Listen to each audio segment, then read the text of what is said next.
Hello again, once more welcome back to the cellar, the land of spiders, screwdrivers and the place where dreams once were but then end up in a box somewhere and can never be found again. As noted in previous videos, I'm now moving on to starting to commission the first part of the reversing loops. So let's go and have a look and see how this went. Yeah, this is Leopard Street. Okay, Bank Holiday Monday, here we are. So what are we doing today? We are going to sort out this point. This is the first thing to do. So this needs lifting. Kniff. Now before I do this, I need to just use one of these. These are the control rods I use. Because what I need to do is just make sure I know which side it needs to be on. So that basically that bit works, but it can't go over here. So that I need to widen the hole in this side here. So we should do that in a minute, but first I need to lift the point, ideally without damaging the cork too much, because I still want to use that because I don't have much more cork spare. I don't have any of this spare actually. I have ordered some more, it's not arrived yet, and slightly annoyingly I can't get the 20mm cork I used here, but I can get some slightly wider cork. So I've got some, this is 20mm strips, two laid next to each other. I've got some 25mm coming. What I do need to do, however, is be careful I don't sever the frog wire, which is under the middle of all of this. So just lifting this slightly. This is the benefit of using Copydex over PVA or any other sort of adhesive, really, is you can lift it this way. A little bit of work, but it can be done. There we are. It's lifting nicely. There are obviously power feeds in the middle as well. I need to be a little bit careful of.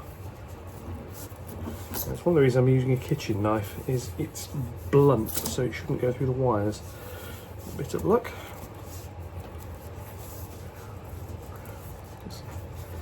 Feed this through here, like so. And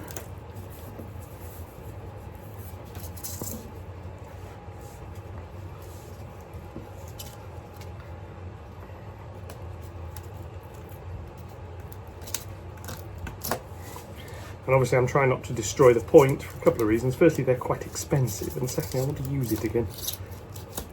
Right, there we go with that, and then down here should be a bit there. Now, with luck, be able to remove that. So there we go, that's that out of the way. This is the hole I need to re-drill. So I'm going to get a drill bit, and I'm going to drag it this way. Just checking. Yes, the board, the power board underneath is folded down, which is good because that means it's out of the way. Here's a drill.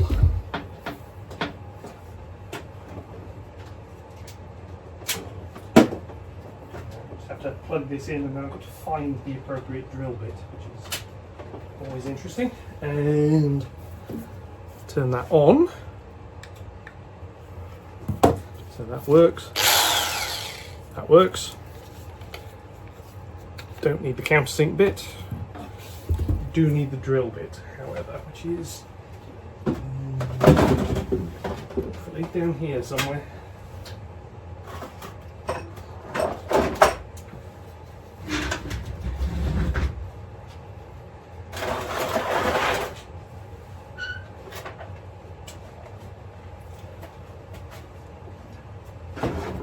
Yes, I now have a toolbox, which is, as the name suggests, a box full of tools. Naturally, the drill bits are at the bottom of the box full of tools, but there we go.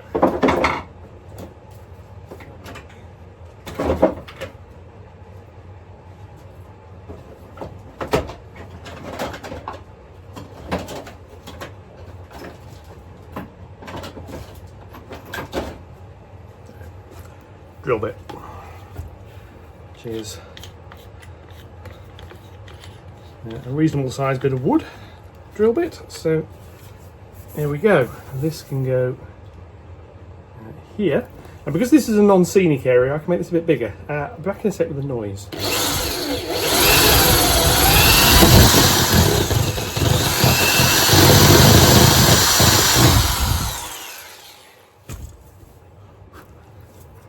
And that's now a slot instead of a hole. So I need the magic brush.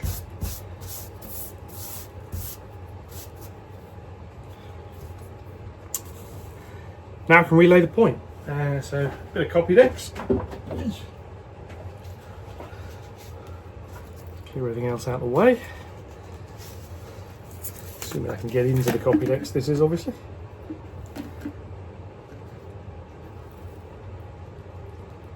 And the beauty here is I can use the previous lot of copy decks as an indication of where this lot needs to go.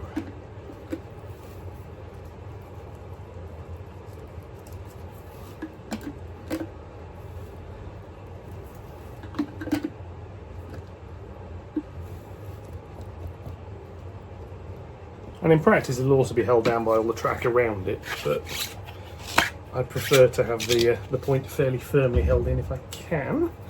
So now power feeds and whatnot can come back in. And with care and a bit of luck,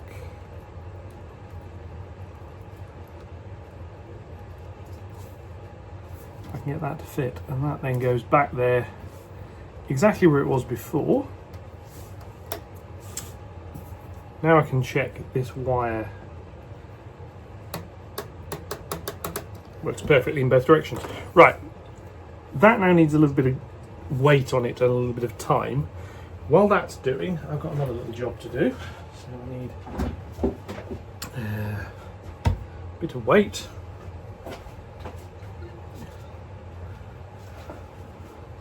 Bit more weight. Right, that needs to dry. While that's drying, what I'm going to do is install this and the servo on another point, which is, I bring you down here, this one. This all requires getting underneath the board. However, the very first step is taking the control wire, and these actually come with the end. You see the end of that pre-bent. It came on Amazon. There was a big pack of them. So that goes in there. Now this one's still got its centre spring, so I need to remove that as well. I left them on because I knew I wasn't going to be fitting the motors to these for a little while. So if I can find, there's a zoom feature on these things somewhere,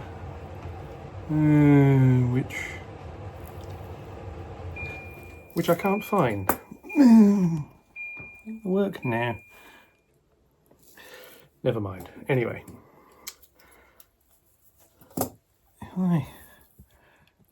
one moment. Okay, camera reposition. Now you can see what I'm doing. So yeah, what I need to do is remove the centre over spring, which is this little bit here. So what we do, there's two little tabs. This is the beauty of the code 75 turnouts. You can do this from the top. Code 100 and N-gauge ones, you have to do this from the bottom, meaning you can't do it after you've installed the points. If I'd have had half a brain about me when I installed all the rest of them, I would have remembered this and left it. And then what I could have done is take the spring out later. Just a bit of wire which I need to remove from in there because it's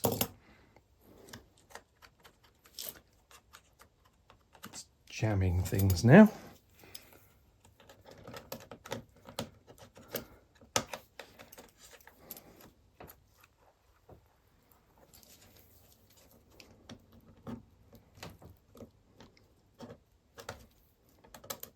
Should just pop out. In here it's popped and fell inside the point, which is slightly annoying. What that means is I'm going to have to lift this one as well, which is frustrating because I didn't want to have to do that, but no. mind. So again, it shall come down here like this. And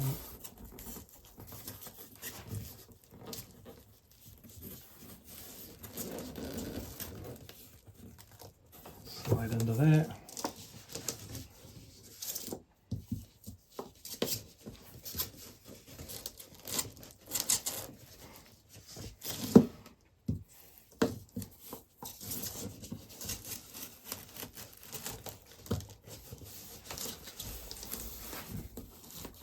Yeah, normally I would say it's the first time I've had this happen of the thing's actually gone and got itself stuck inside the mechanism, which is, I'll say, slightly annoying, but never mind. We shall fix it in a second.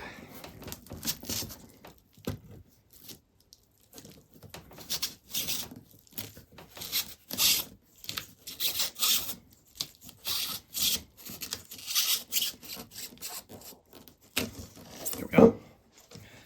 Now I just need to be careful with the rail joiners at this end because these are metal ones, not plastic. So we take that out. These wires aren't actually connected to anything, so it can be fully removed. Right. Check that. Right, that's cleaned out.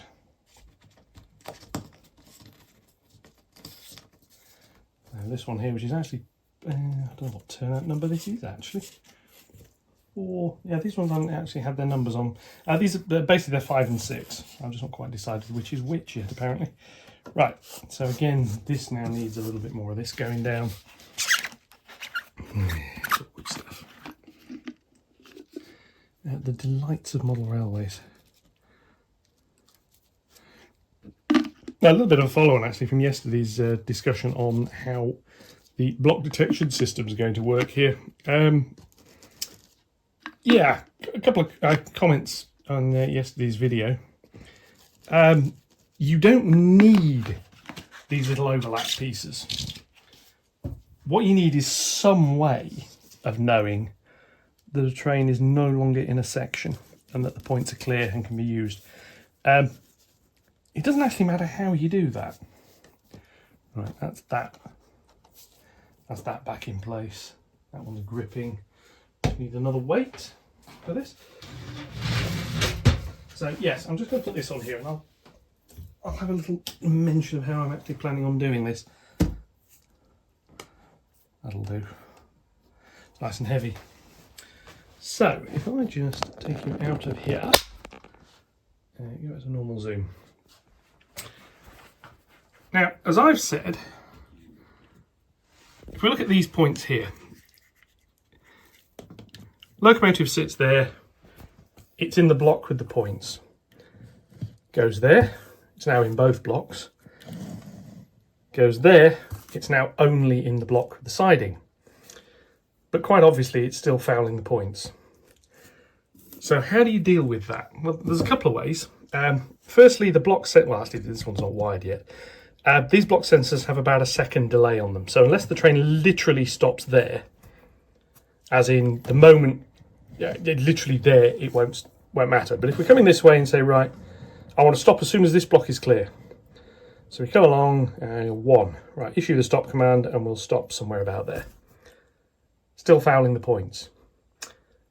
The train system sees this is now empty. This is empty and thinks, I know, I'll change these points and I'll run the next train in. Crunch.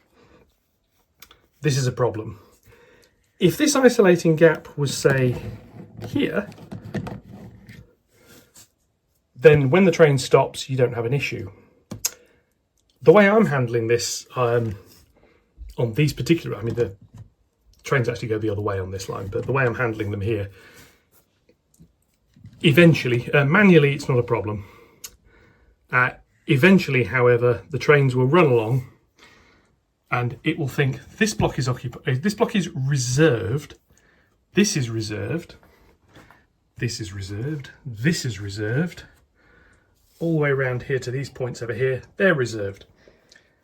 And none of that will clear, so this section here will not clear until the locomotive is all the way around here, is the idea.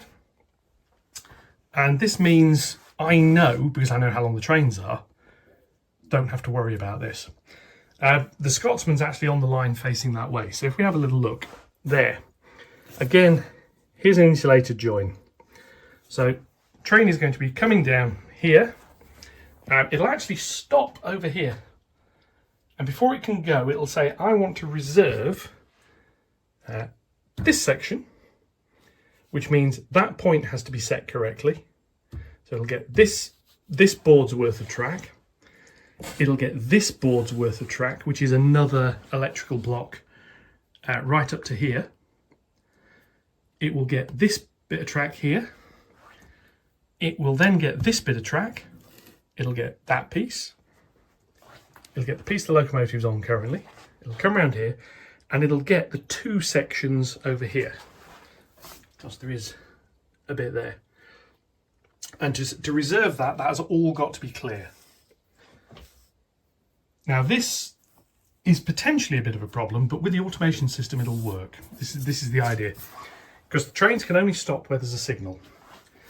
There's a virtual signal here, where Leppy was a couple of videos ago with his little flags. And there's an actual signal there. They're the only two places trains can stop. What this means is I can only have one train on this loop at a time. Don't mind. But the Scotsman here would rumble round, rumble round, rumble round, rumble round, rumble round. Just going on quite hard. Slowly.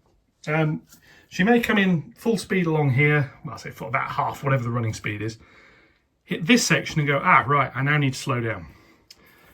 And drop to 25% speed, 30%, something like that.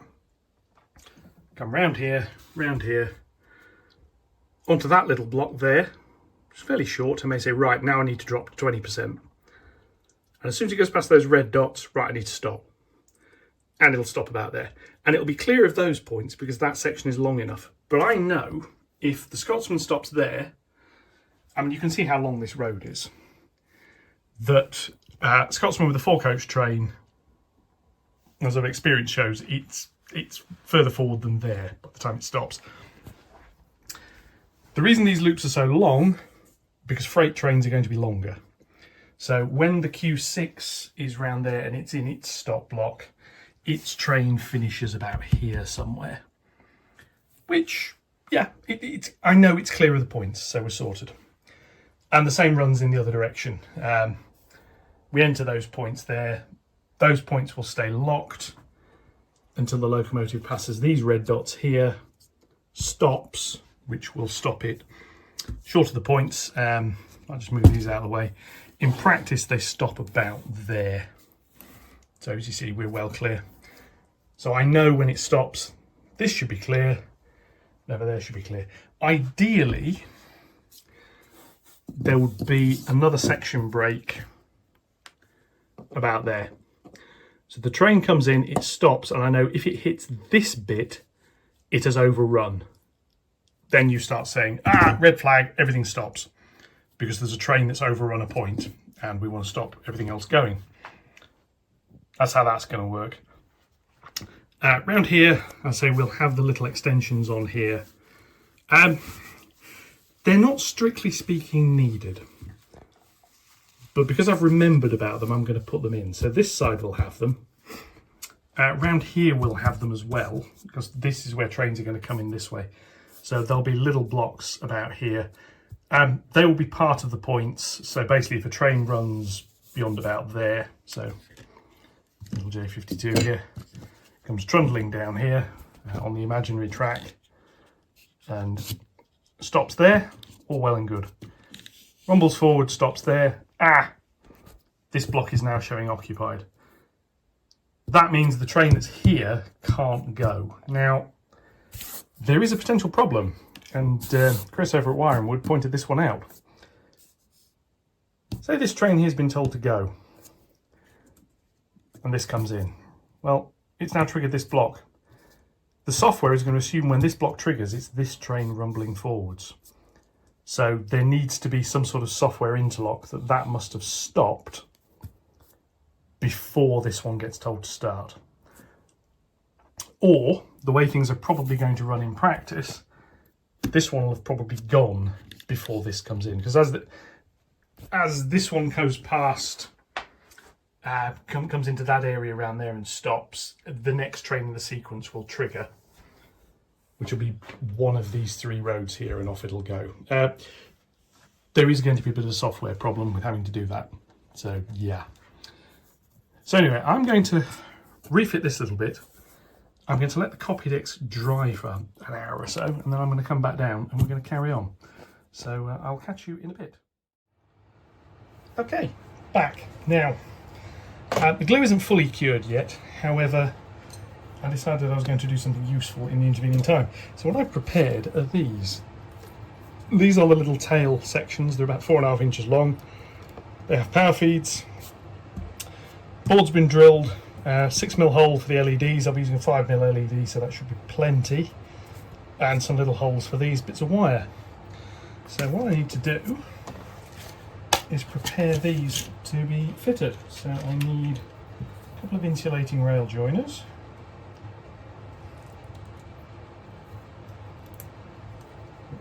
Because these obviously are section breaks. They've got complete insulation, complete isolation from the preceding track section as well. They don't really need that because they are actually part of that section. However, it won't hurt to have them wired separately. So I'm going to wire them separately. They're not going to be the individual blocks or anything silly like that.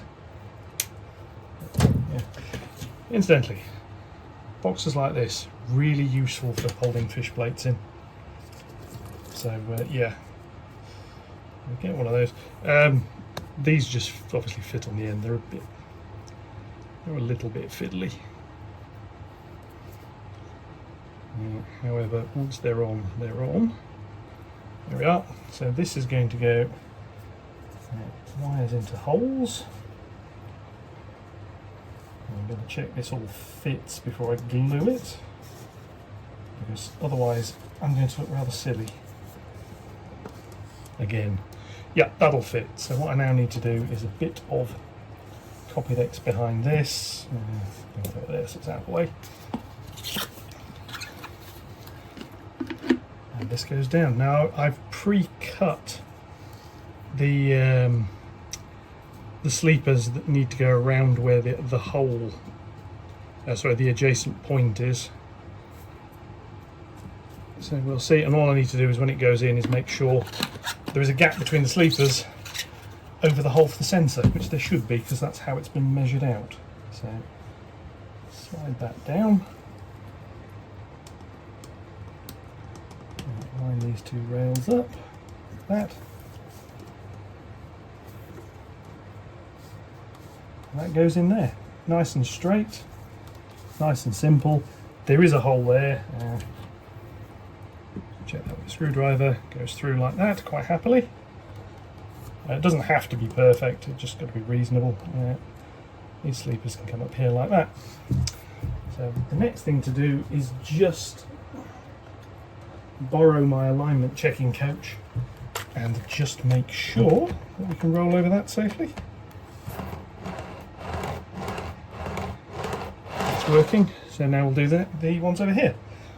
So move you along a little bit so you can see what else I'm doing. I sort of figured this was all worth doing at the same time. The pot on there for a sec, and that's the front one. The front one's going to be a little bit more interesting. I'm going to have to put another piece of track on the end of it just while its glue dries. Basically, it's on a very slight curve, and I need to hold it on that curve, which at the moment I can't, so we shall do that. I've got the track, I just need to clean the sleepers up from the end of it. Because funnily enough, all of these offcuts are basically the siding tracks that were here before. I've just cut them a bit shorter. That's because I've already removed the sleepers for the next board join, so it makes sense not to waste the lengths of rail. Just get these onto here. These have had a file run over the end of them just to assist. I needed to dig a file up to handle the bit in the middle to prep it for soldering, so I thought I might as well clean up the ends of the rail as well. I am using the Xeron track cutters. The only slight problem I've discovered with them is they blunt. I mean, they cut the rail still. They now, if I bring them up and close them, you might be able to see, get to focus a little bit better, you might be able to see a little bit of a gap in the blades where it's just not quite perfect anymore. It still clips the rail, bend it slightly and away it comes, so it's not a massive problem. It is just slightly irritating. So here we go, like this. Lots and lots of glue down, and a little bit that side of the hole as well, just to grip. And then what we have is the world's shortest useless little sidings, because obviously a 4.5 inch long siding off a medium radius point isn't that useful. Right, somewhere I have got, here we are, the track setter, because this one is straight, so it makes sense to use that to hold it straight. Again, just a quick check with the coach. It's slightly more awkward to do because the points aren't powered, so I can't change the other point. That's lining up fine, that'll do. Like I say, this one here is the same preparation here, but I just need to clean up and prep the other piece of track as well, which won't take very long. And of course none of this works yet because I still haven't put the servos in, and I found some servos, which I'm quite pleased with. I found them. I do still need to test them, however, because I want to make sure before I fit them that they work. I can, however, fit the mounts, which is what I'm going to be doing in a minute. But I'm just getting these little siding tails done first.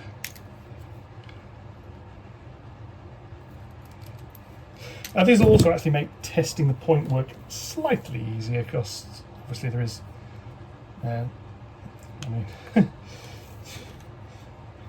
yes, for example, a friend there can roll straight off onto that section and be completely clear of the point work. So this one needs to go in here, and then I need to prep the other bit before I lay this down.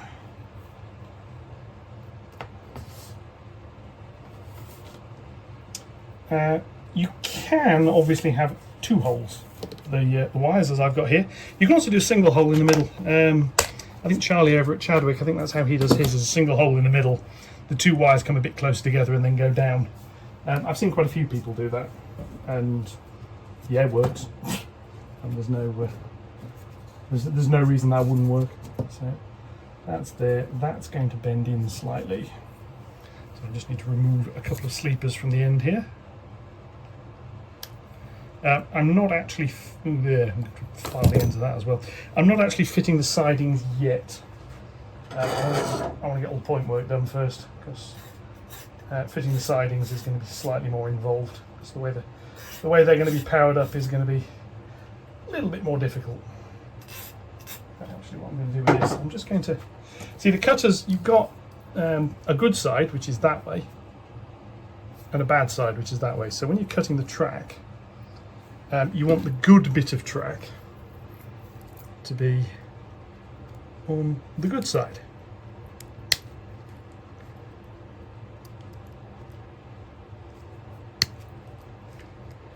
Basically you get a smoother cut that way.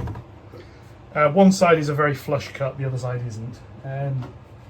There's a whole range of clippers like this. I mean, I've got normal wire cutters here, which can do, I mean, flush wire cutters will do this sort of thing.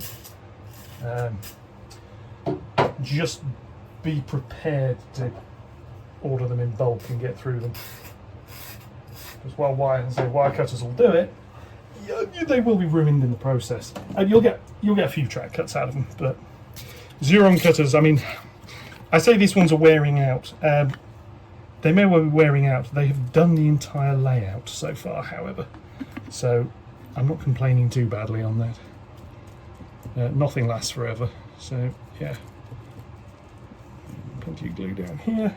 Again, that's to just make sure the sleepers and the lid back on the copy decks properly. Do that in a minute. Just need to make sure the screwdriver, there we go, right in front of me. That's why I can't see it, it's right in front of me. So I just need to make sure those sleepers, so the track is where it needs to be, and that's, well, there's a very simple method of dealing with it, which is that. Now, I've now got a proper hole for that, and just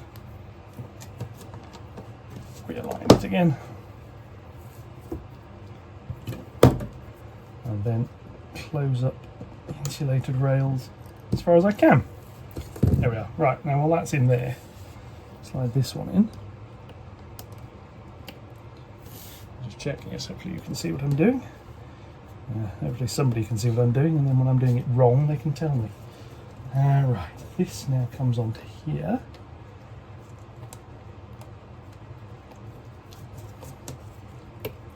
As I say, I need to just have this on a slight bend.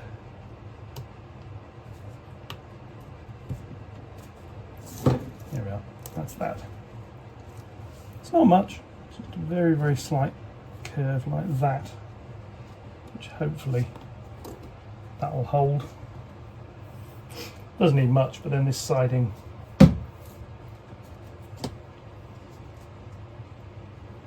probably the wrong track actually there. I've cut that in. Yeah, I think I've cut the wrong rail there, but it doesn't matter.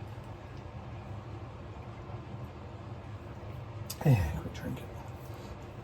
This is where if you do, I think the other thing Charlie does with this is track pins and track screws, and just screws through just to hold them on the glue sets.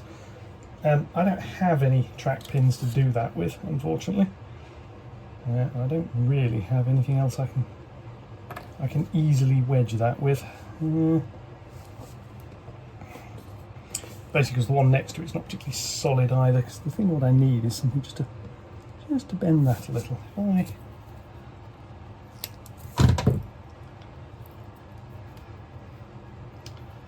Just trying to. See, normally you go near these sleepers and they break really, really easily. Here, this one's decided it's not going to.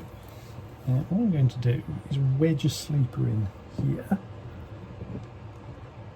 like that.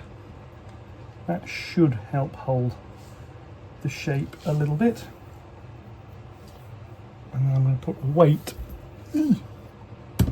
on there, which should help hold that in. So that should just force that little slight bow curve in there. And then, yeah, that's those down.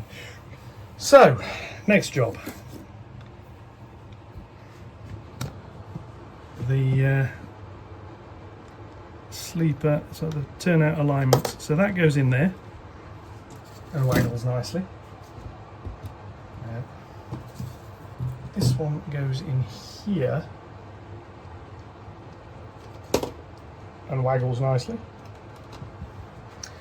Basically what I can do is I can come under here now and I can change that point freely. Should be able to change this one freely as well if I can get at the. There we are, they work. Now I need to fit these. These, you've probably seen these before on earlier videos. These are 3D printed mounts that I designed. They're on Thingiverse if anybody wants them. I think they're SG90 servo mount under a leopard's tail. So I'm going to screw a couple of those in on the bottom. I'll show you how we do this in a sec. I need to rearrange everything to look at the board from the underneath. Okay, here we are in the not particularly comfortable working environment of underneath Leopard Street. This is the wire that's hanging down. Now, it's hanging vertically. The idea is once this is mounted, it will still be vertical. Now I can move that side to side so I can get that roughly in the centre. So I need to slide this mount on and then mark where it needs to be. And a little hole this goes through, if I can find it. And it goes up, and then that has to be vertical that way and that way. And you know it is because it's loose. That's basically how that works. So, either way, roughly centre.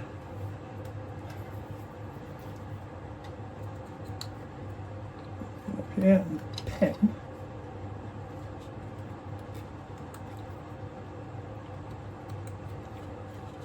And mark where the mounting holes are going to go. That can come down.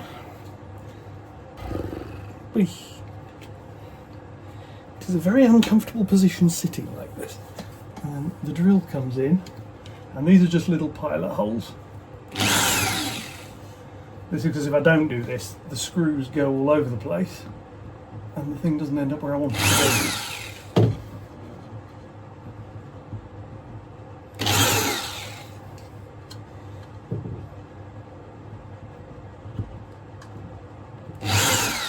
There we are. So now I need 4 small screws. Well, I don't need 4, but I'm going to usually use about 3 or 4 of these things to hold one of these in place. Hold the first one. This one is going to go through that hole near the back.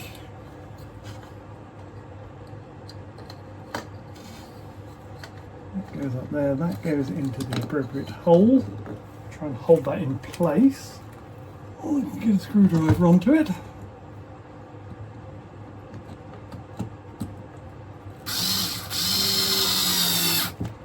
Right. And then this gets held vaguely in the right place while I tighten that one up. Right. Now I can check that it works.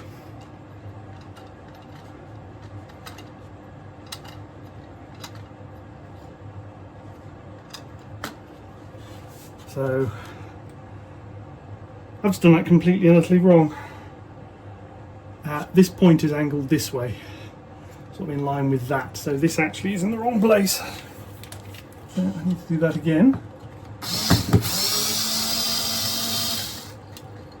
Fortunately, however, it's not too bad because it's off a little bit further than I thought it would be. So actually, there's a line like that. And this point motor housing needs to be aligned with that. So, again, like there. Apologies if you can't see that brilliantly with my arm in the way. However, I don't have a great deal of choice in the matter because I need to. I've got to be able to hold the thing. Right, I'm only going to do 2 holes for this one. The others are probably going to be quite close to that bit. So I'll do that. And that. Again, 2 very small holes. Again, to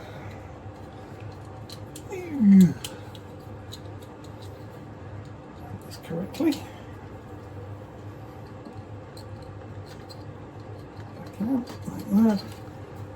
Like that.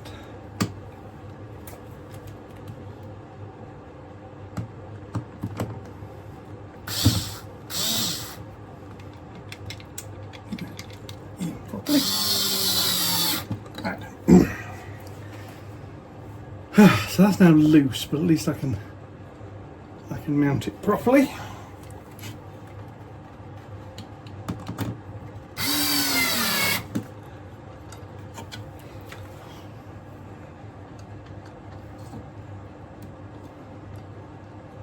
So the next step, before I do anything else, I need to jump back up above. So I'll just move out of the way slightly, because I need to make sure that is actually aligned correctly before I do the rest of the screws. As you can tell, this is a slightly time-consuming process. Fortunately not as time-consuming as setting the servo up.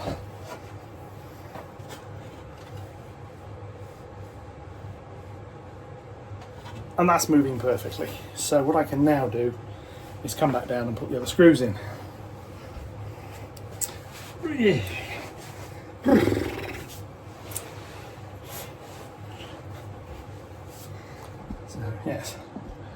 back under here.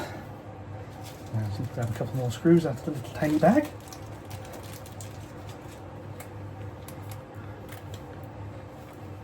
Preferably without dropping them. Not helped by I put grey carpet tiles down here. On reflection, I could have done a better job with that. Right, so that is still turning. Now needs a screw or two going into the front. Probably just going to put one in near the front. Doesn't need both.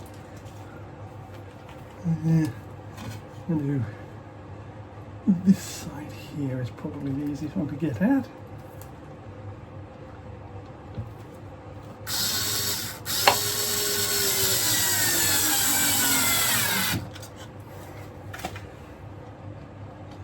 Now it's not perfect, it's more this way than it is that way. The servos can handle that, so I'm not too bothered. Right, I'm going to do the other one and then I should be back. Alright, after various rude words were spoken, yeah, working under this layout is not particularly comfortable. And we have this point here, which I can twiddle the actuator and it does that. So I'd say that just needs a servo fitting. It's not quite perfect, but it will be able to reach both sides it needs to. The other one's the same. I'm now going to leave this a while because I want this glue here to dry properly before I start doing anything else. The next job is going to be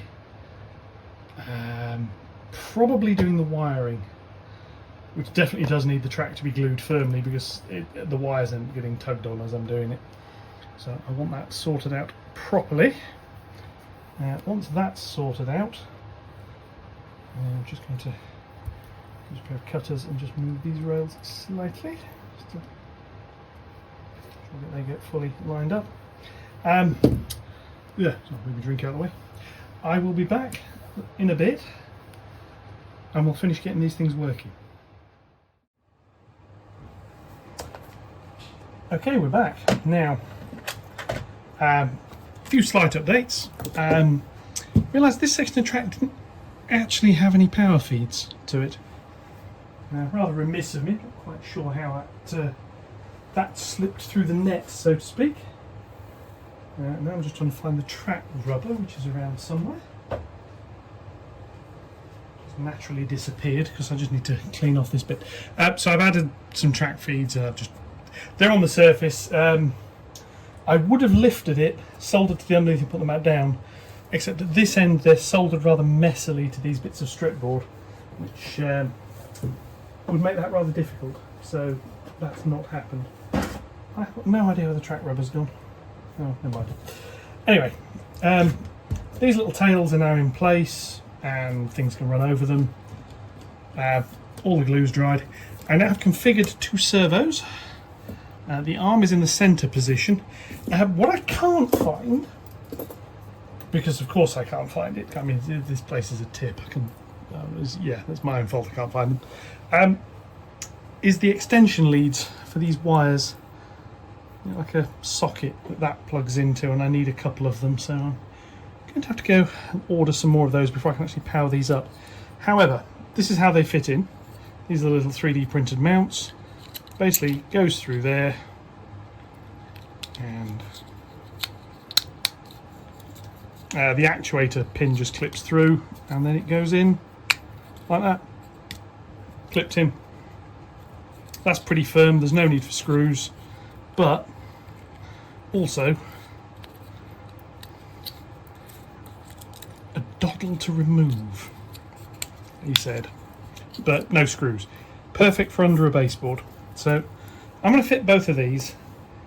I can't power them up, which is slightly annoying, although the software is set up to drive them. So the way this works is this comes out because it has to go in from underneath now. This gets interesting, and this is fiddling.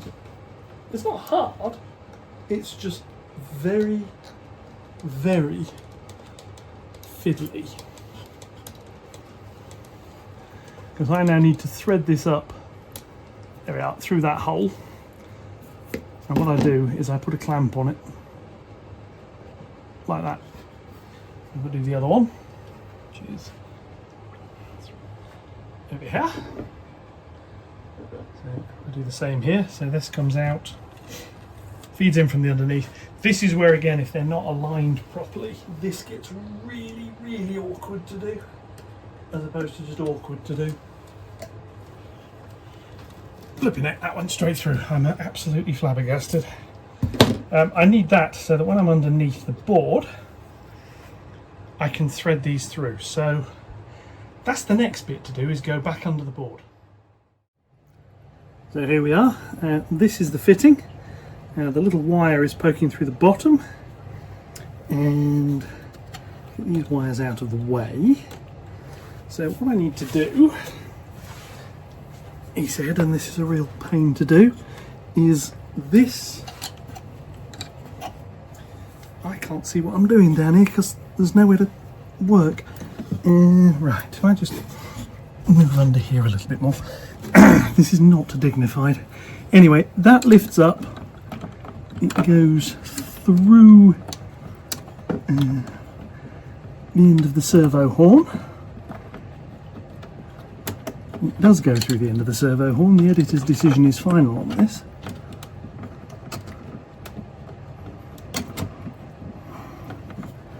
Get in there. Right, this is awkward because the position I'm in, yeah, I've got no leverage on anything, so I need to find a different place to sit.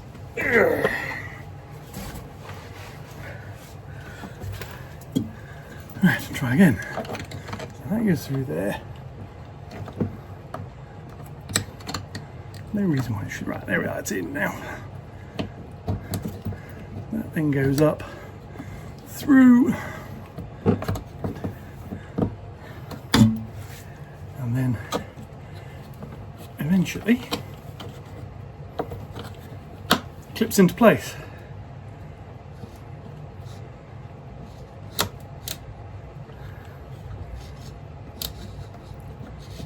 Yeah, positioning on that one isn't perfect. It'll do, but if you can, I don't know how easy that is to see, probably not very. And the wires are quite tight, so I shall attempt to do the other one, which hopefully will be a little bit easier. I'm just going to have to move around again, so move my legs around down here. I can get under this thing to get near it. Hopefully, yeah, so I position this so you can see the thing I'm working on, which is this one. So I just, the joys of working under baseboards. So this one, hopefully, a little bit clearer. So through there.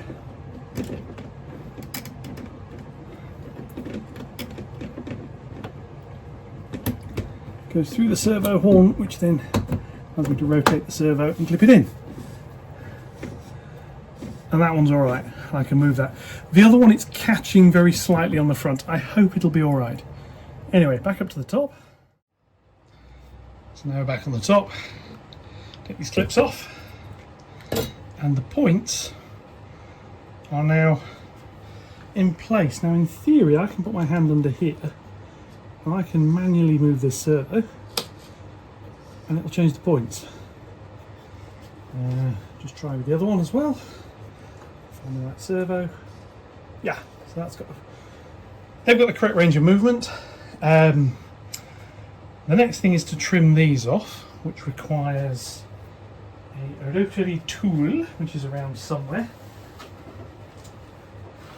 Now in theory the correct way of doing this is to dismantle all this after having marked a bit of metal, bring it out, stick it in a vise, cut it, and then put it all back.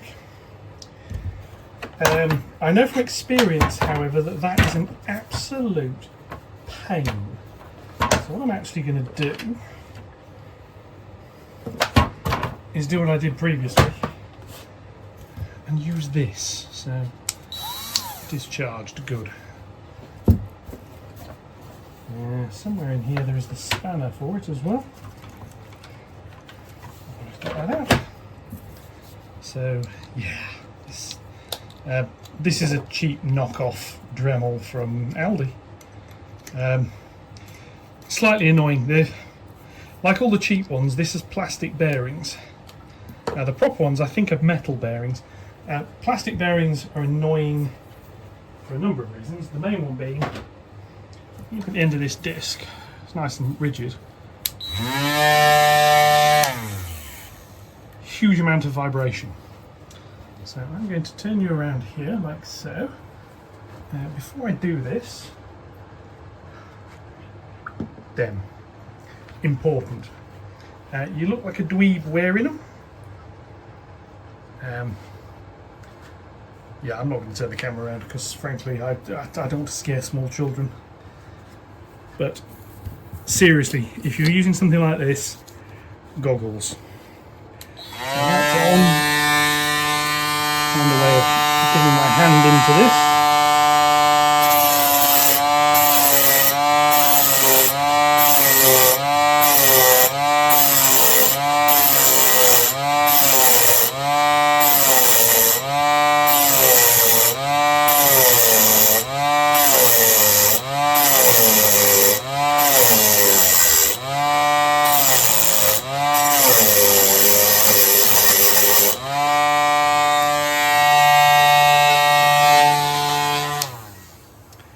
And I take them off in two stages.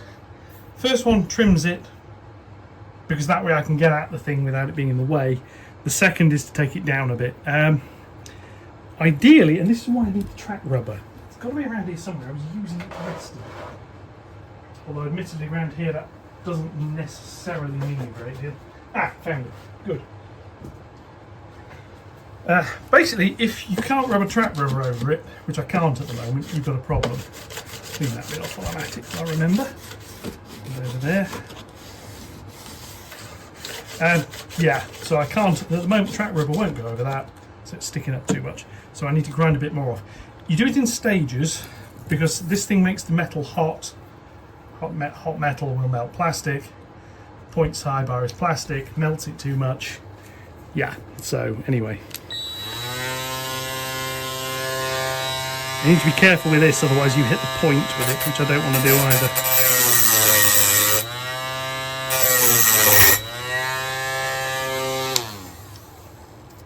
Might be easy to grind that down actually. So I'm going to do the other point, which is over here. There's this bit here sticking up. I'm going to do it the same way. Two stage, take the top bit off. And obviously, for the love of anything, watch your fingers.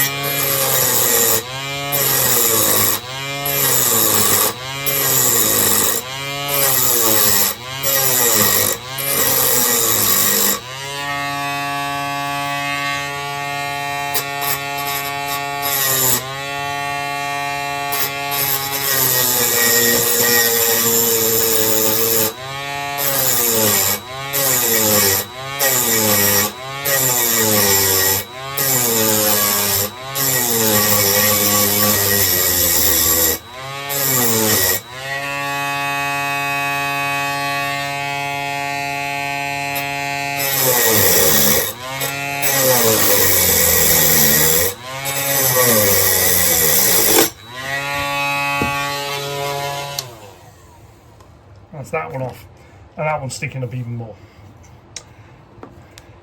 What I've got is a grinding disc, a grinding wheel rather, but I'm going to now try and flatten these down a bit. So I put back on this one here. What I'm going to do is use the side of the disc. This is a metal disc. Don't do this with the carbon slitting discs, they'll just shatter.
Right.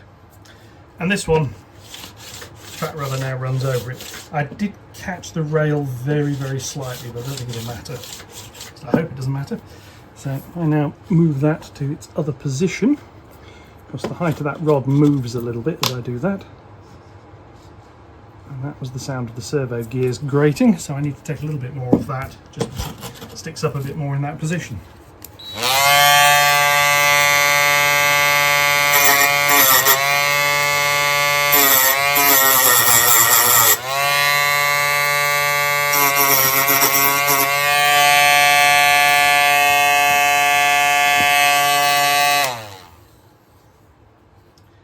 As I need testing with the locomotive going over it, one of the two higher detail models I've got, basically because they've got bits that stick down more.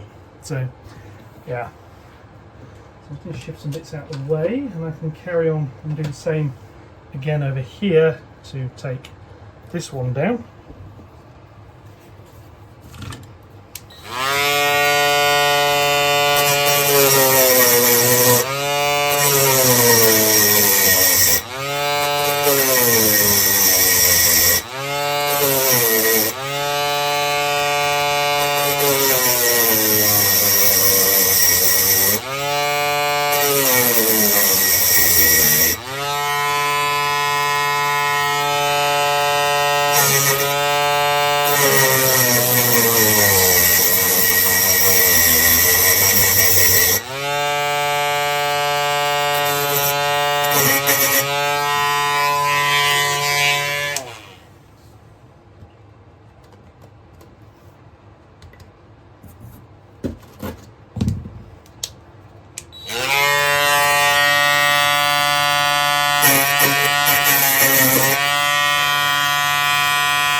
Right, I'm going to just finish those off with a little grinding wheel slightly instead of that, which is this one.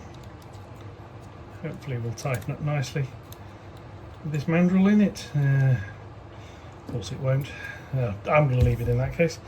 I think that'll do. That runs over there quite nicely, and again if I just move that to both positions, it sticks up a bit too much, so I need to take a bit more off that.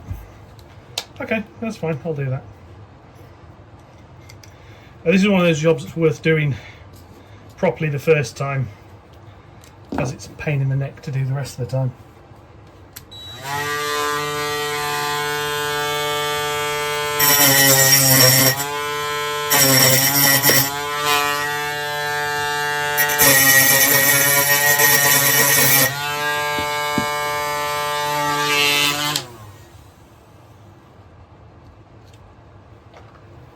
Right, and that is 2 point motors installed. As I say, I can't, rather unfortunately, power the track up properly at the moment because I can't really make these servos switch. So yeah, here's what it is. I'm gonna have to order some more bits of that. That is going to be it for this session. So what have we achieved? Well, point motor there. This point relayed to the camera, and I'm pointing at. This point here relayed, its motor installed. These point end pieces here are in. The only last job I want to do actually is drill the other infrared LED holes. So I'm just going to mark some spaces out to do that. That one's there. How far that way? We're about 3 inches. So if I go to about there and about there, this puts these things about 6 inches apart, which I think will be fine. Reason for this is I've then got all the holes drilled I need to drill in the near future. There are going to be a couple more thinking about it. I'm going to have to do some more wire holes. Basically for the power wires for these sidings. I could do all that on the surface, but I'm not going to. So that's there. It'd help if I plug the drill in. Drill's not currently plugged in. So I'll do that. I'll drill these holes. And I think that's it for the evening. So yeah.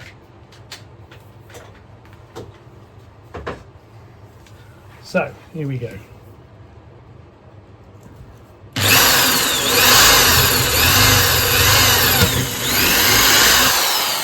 That one. That one. Can undo these now. And that one.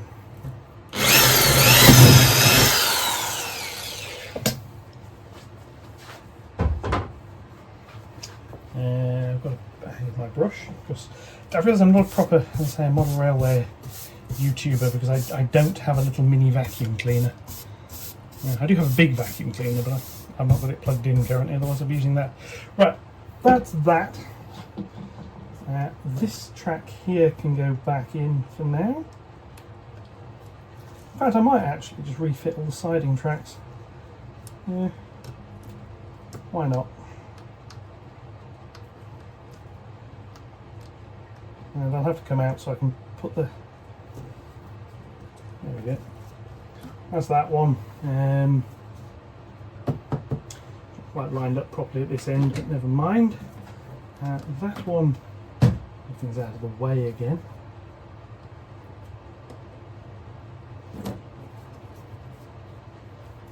I mostly put these on the wrong tracks. Never mind. It doesn't matter particularly. I'm just going to clean off the end of this other rail. Again, as I said, just having to use these clippers the other way around just to get a neat finish. There we go. And this should go onto there, and that should go onto here. A bit of luck.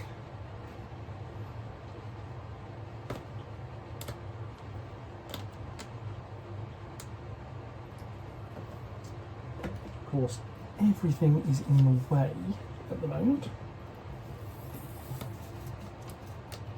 Come on, get on.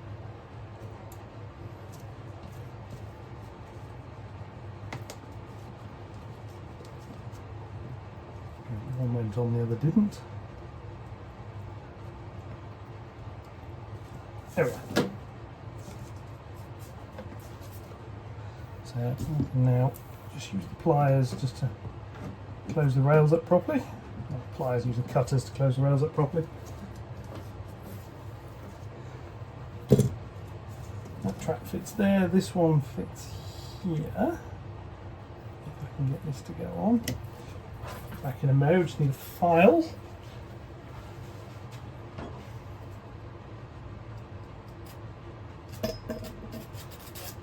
And it's basically just removing a little bit of a burr from the end of the rails.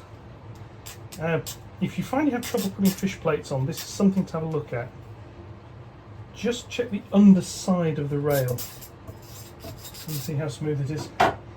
Because if you get a little bit of a burr there, that's where you'll find your rail joiners don't want to go on. Because they should slide on quite easily. Sometimes they don't want to. Some of these nylon ones, you'll find the ends of them are closed up a little bit, which can be part of the problem.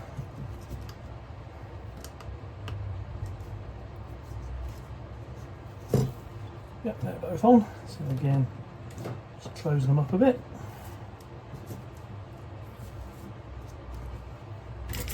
And then I'm going to do the same with this final piece of track here.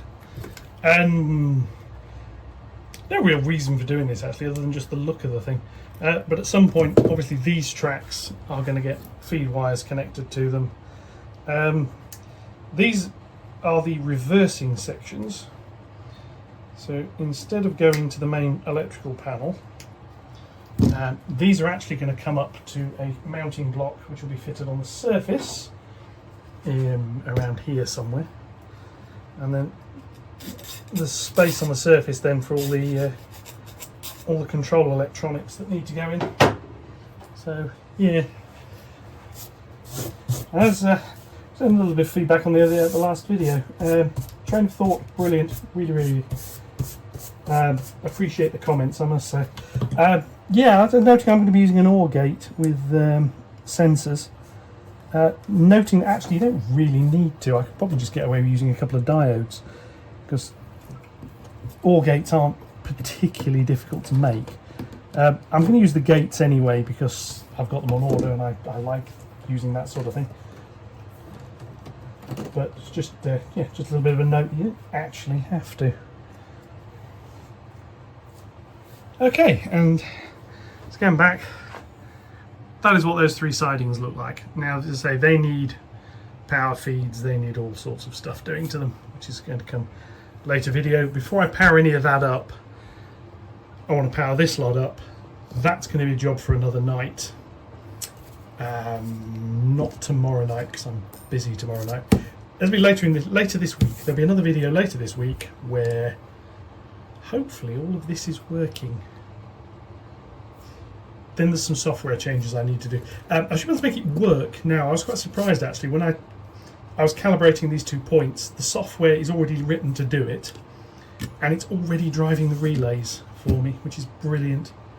I may have some configuration changes to do, but the software to do it is all done. So yes, they can go in. Get these bits here powered up. Probably won't be in the block detection system to start with, but I can cope with that. I'm only going to be using this bit manually. And then yes, we'll have some trains running on this track later this week. So thank you very much. As usual, likes, comments, shares, subscriptions, yeah, all very welcome. It's wonderful at providing motivation to continue, knowing that other people are actually watching this. Yeah, anyway, enjoy the rest of your week. I'll see you in the next one. Thank you very much, and goodbye.